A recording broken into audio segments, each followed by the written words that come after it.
Conversations, getting ready for this week.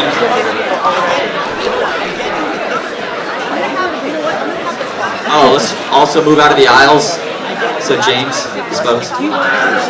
Wait. There's a few seats right here in the front. We'd love to have you up here, bud. You too, Marcello.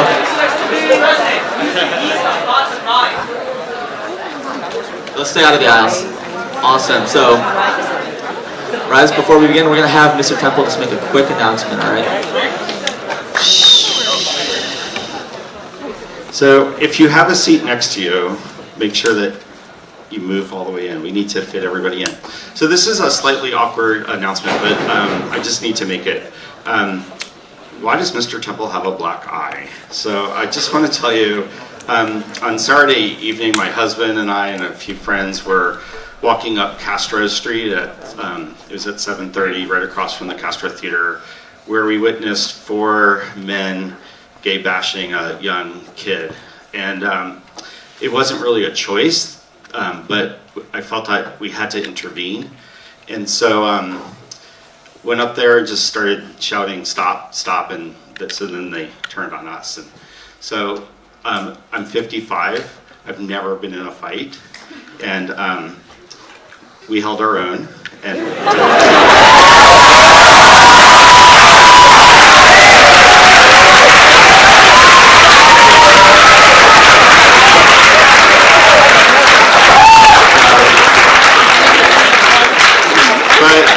But honestly, that's actually not what that's about, and maybe because I actually really don't believe in violence of any kind ever, and yet sometimes when you try to do the right thing, you actually might get hurt, and that's okay.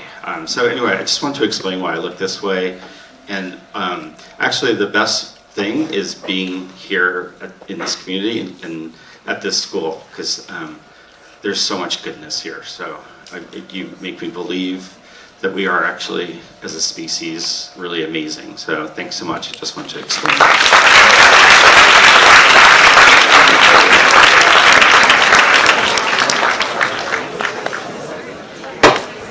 Thank you, Mr. Temple. Before we get started with the rest of the assembly, we're going to have our student inclusion chairs, Sophie Hoffman and Andrew Bogosian, come up for a quick announcement. Andrew's sick. That's me. Oh, really? Didn't respond to my text. Yeah, we're your student inclusion chairs. Can you guys? Yeah. Just super quick, we wanted to make an announcement that this Thursday at lunch in the gym, we're going to be hosting a panel of teachers and faculty members in our community who are going to talk about their experience with activism and social justice. This was an idea that came up during the walkout that seemed to generate a lot of buzz. So we're going to ask them some questions. There's going to be a Q&A. We just have a plethora of amazing teachers who have great experience with this stuff, so I'm really looking forward to learning from them. So that's Thursday at lunch in the gym. Thank you, guys. All right, now we're going to pass the mic over to Mr. Zavala. Anywhere.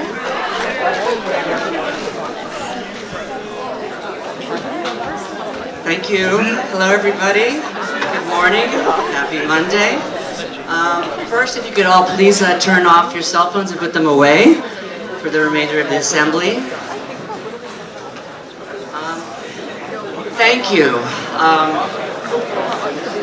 I want to thank everybody for their hard work on the spring play. The entire cast, the crew, the leaders of LWOW, the students in my improv class, the City College Women's Studies program, Project Survive.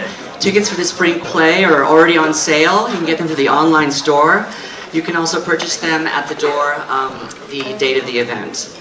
So this assembly is dedicated to Women's History Month, and in just a few minutes you will hear from Ruby and David about the play's social and political themes in historical context. We will also unveil an art installation as well as show a preview of the play. So, why Women's History Month?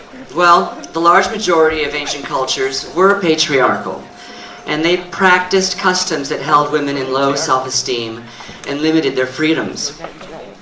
Throughout the centuries, many courageous women have stepped forward to fight inequality and to champion causes for the benefit of society. Their work to break down barriers has allowed future generations of women to pass through without resistance. Women's History Month honors these women. The 2018 theme is Nevertheless, She Persisted, honoring women who fight all forms of discrimination against women, and recognizes women who have shaped America's history and its future through their tireless commitment to ending discrimination against women and girls. The National Women Histories Project organization lobbied Congress to write women back into history due to the absence of women in texts, girls having few role models, and to promote a multiculturalist perspective by honoring women of diverse cultural, ethnic, occupational, racial, class, and regional backgrounds. My message to everyone is this: seek out inspiring women to befriend, to align yourselves with, to learn from, to collaborate with, to be enlightened by. True solidarity is a power all on its own, and no opposing force stands a chance in the face of this solidarity. Keep the focus on what you have to say to the world, and not what the world has to say about you. Across the nation, communities are promoting special events that are emphasizing the achievements of women. Celebrations include parades, lectures, health screenings, and art exhibits. Lick-Wilmerding High School is honoring Women's History Month through the staging of Wendy Wasserstein's highly acclaimed play, The Heidi Chronicles. Now, I would like to introduce two students who will contextualize the world of the play through a thoughtful and meaningful presentation. They are my dramaturgs, and throughout the process they have provided research to the actors, designers, and to myself that included literary, cultural, and artistic insight. Please welcome Ruby, class of 2018, and David Gales, class of 2019.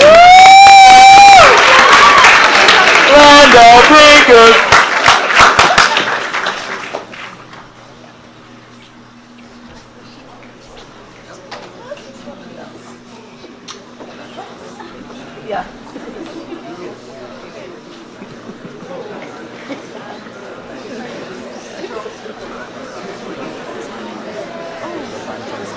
Word association. Like cultural, he said multiculturalist. What?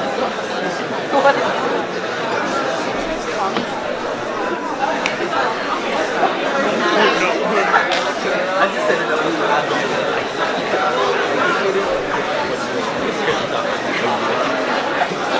Like the lights were on, I was really looking too.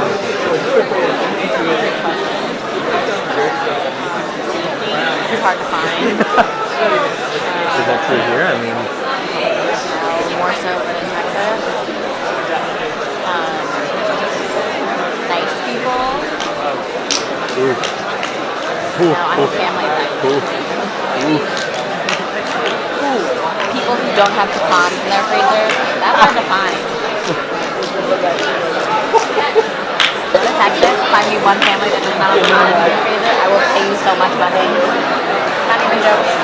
You walk into a house and you open the freezer and you give me like 5 Ziploc bags. Massive. Pecans is the nut you can freezer. What about almonds? Like walnuts? almonds are expensive, man. Whatever. Yeah. They also look like miniature vaginas.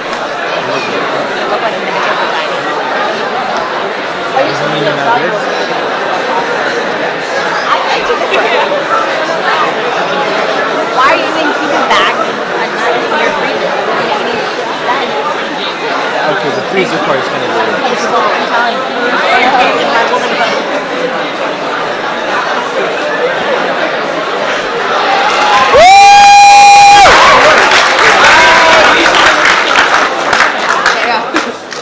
The Heidi Chronicles is about one woman's life in the 1960s, 70s, and 80s. It focuses heavily on politics and culture, especially second wave feminism. Next slide, please. Here's a short overview of the main events of second wave feminism. Next slide, please. The birth control pill was approved by the FDA in 1960. By 1962, millions of Americans were on the pill. The pill gave women agency over their lives because they could choose whether or not to get pregnant. And all in all, it sparked a second wave of feminism. Next slide, please.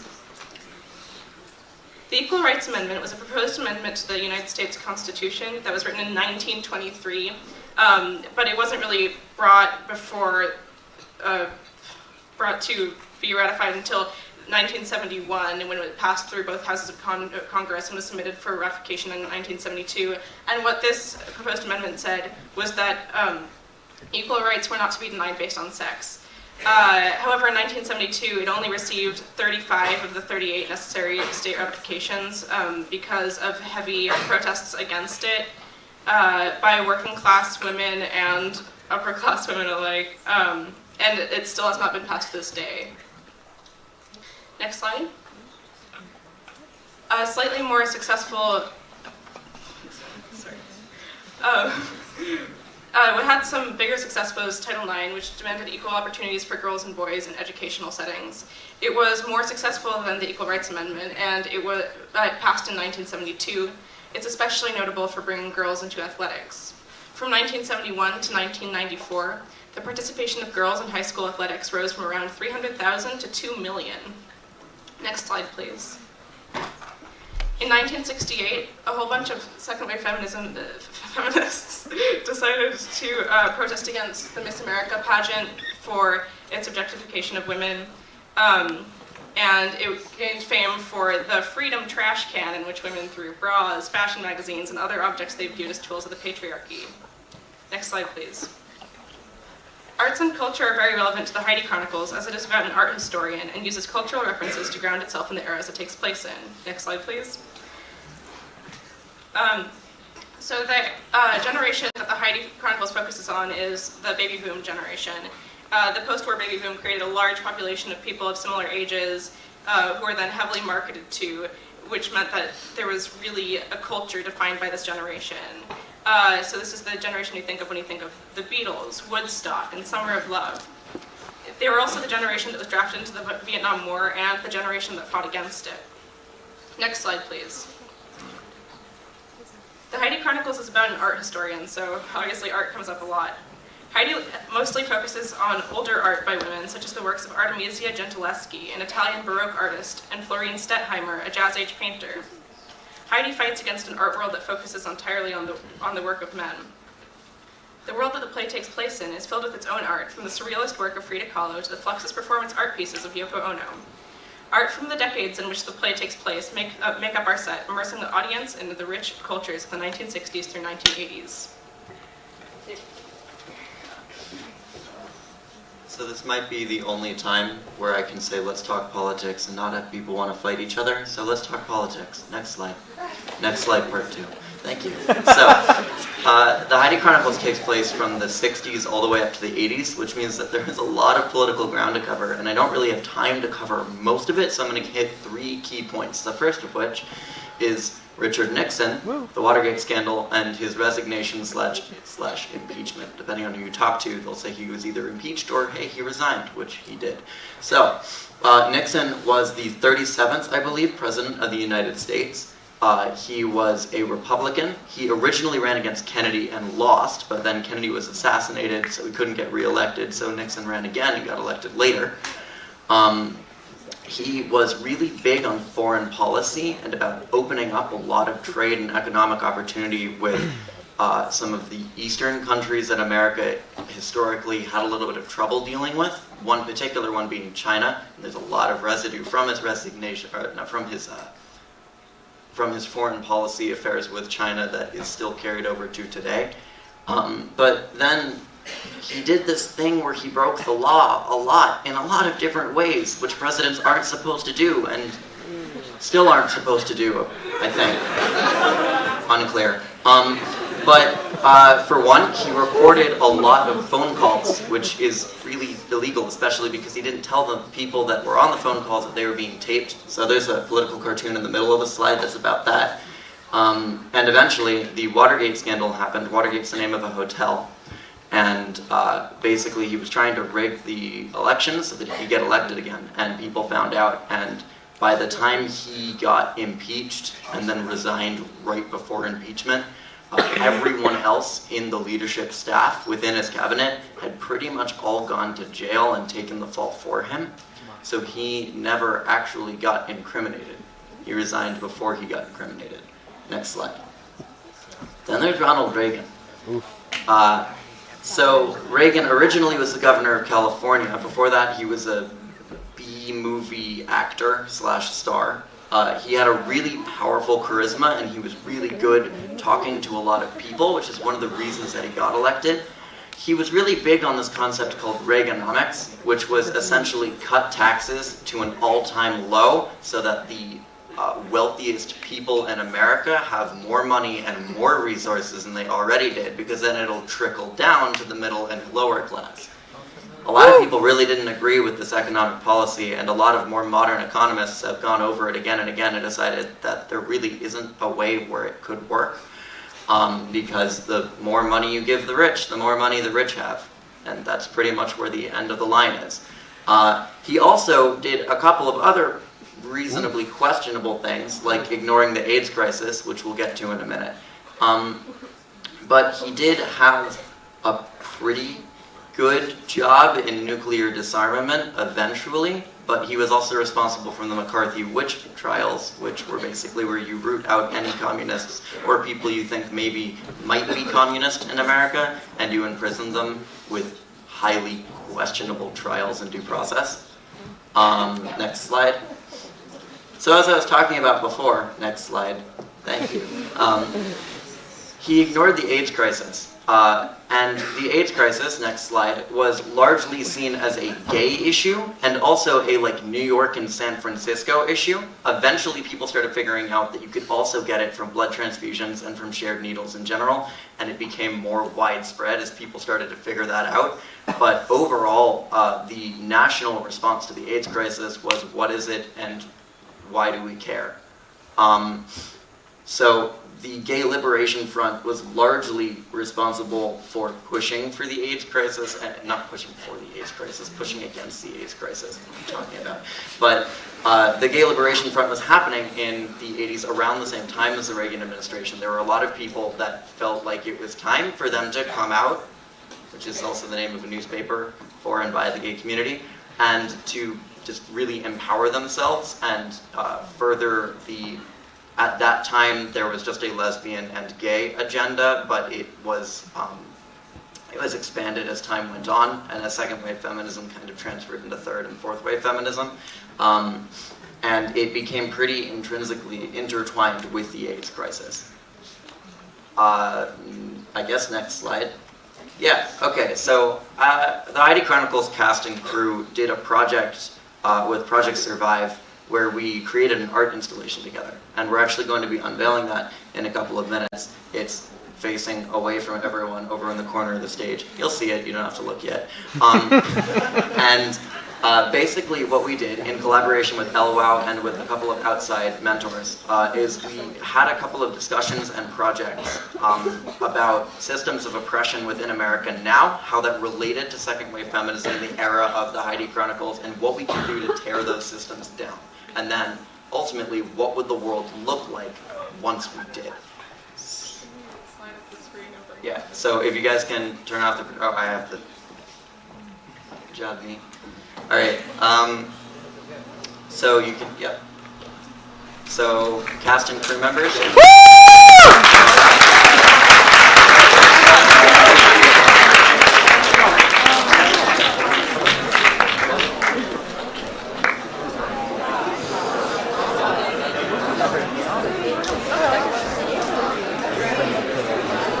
Okay, so the art installation as a whole looks like a tree.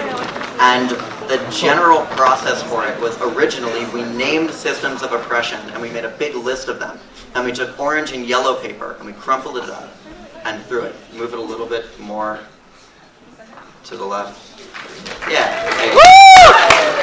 And you can see that at the bottom, those are all of the systems of oppression that we want to topple. Then we wrote on leaves ways to topple them and concrete things you can do in your day-to-day life. You can reveal it. Voila! Whoa! And then the pink and purple-ish pinkish purplish fruits, those are what the world would look like after we enacted all of the actions on the leaves, and if that was a whole-scale change. All right, there you go. You can wheel it away now. You guys will be able to see it for the next week or so until after the Heidi Chronicles. All right, now brief context. Brief context for the play, just so you guys know what the heck is going on when you see the scene. It's set in a restaurant in It's, I think, in the early 80s. And you'll see Julia Moser playing Heidi, who is and by that point in the play, as an art historian, you'll see Penelope Devlin playing her childhood friend Susan, who moved out to LA to work in the show business. You'll see Ana de Hostos playing who used to work with Heidi and now works with Susan. And then Miles Berman plays an incredibly There you go. I hope you guys enjoy it. And without further ado,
Honey, I've been thinking a lot about how much. I love you. And I promise I have the answer for both of us. I'm just waiting to tell you when Denise gets here. Denise? Yes, Lisa's sister, Denise. I hired her as my assistant. She's already a story editor. She's so quick. She's just adorable. But Susie, I called you because I was hoping we could talk. Oh, honey, of course we're going to talk. Nobody goes out to lunch to eat. Oh, good, there's Denise. So, what did you tell him? I said to respect him and his talents, and that's why we bought the property, but we have no clue slot for him, period. Hi, Heidi, it's great to see you again. You too. Congratulations on your job. Thank you. I'm very lucky. I work for a pretty incredible lady. So, you hungry? No, I'll just have coffee. Waiter, one coffee and I'll have my swordfish dry, no butter at all. When I first told Denise you called me, we were both very excited. Besides the obvious reason that we love you and miss you and you're one of our favorite people in the world. These breadsticks are fabulous! For a while, I've been wanting to put together a half-hour show about 3 women turning 30 in a large urban center. In New York, Chicago, Houston. There are at least 10 other single women series currently being developed. But your history with women in art is a little different. They've already done doctors, lawyers, nurses, and detectives, but when you called, we realized that no one has touched the art world. What we're interested in is, say, a way-out painter, an uptight curator, and a dilettante heiress in a loft. Houston? Wherever. Oh, you don't have to write. We'll hire a writer. It's a package, and we want you as our consultant. Susie, I'm an art historian and an essayist. I'm very flattered. Maybe some network executive who actually read a book 5 years ago will recognize your name and buy the pilot. Salmon?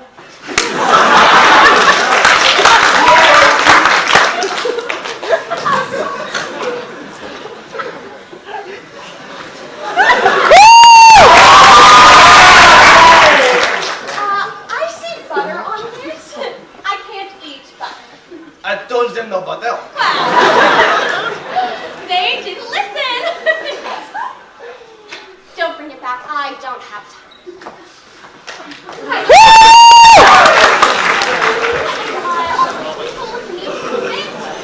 I'm not political anymore. I mean, equal rights is one thing. Equal pay is one thing. But blaming everything on being a woman is just passe. Really? Okay. 3 gals on the town in an apartment. Curators, painters, sculptors, what have you. All we need is 3 pages. Who these people are and why they're funny. But I have no idea who these people are or why they're funny. They're ambitious, they're professional, and they're on their way to being successful. And they don't want to make the same mistakes we did. I don't want to make the same mistakes we did. What exactly were they? Well, like a lot of women your age are unhappy, unfulfilled, frightened of growing old alone. It's a good thing we're not doing a sitcom about them. Oh, I know. I can't imagine my life without my husband or my baby Max. Most of my friends want to get married in their 20s, have their first baby by 30, and make a pot of money. It's just much more together than your generation. Is that Diane Keaton? I think that's Diane Keaton! Oh, Heidi, you'll come to LA next week. We'll meet with the network and get going on this. Oh, Diane looks terrific. I'd love to get her into a series. Oh, but until Meryl does a series, none of them will do a series. Susie, I can't do it either. Why not? Because I don't think we made such big mistakes. And I don't want to see 3 gals in the town who do. If you don't like that idea, we can come up with something else. How about a performance artist married to a Korean grocer living with his whole family in Queens? Honey, I don't think so. All you know is art is big, sitcom is big, and women are big. Oh, like your friend, Lily Perry. Her name is Lilla, and she's not my friend. Her dates are 1848 to 1933. Always the historian.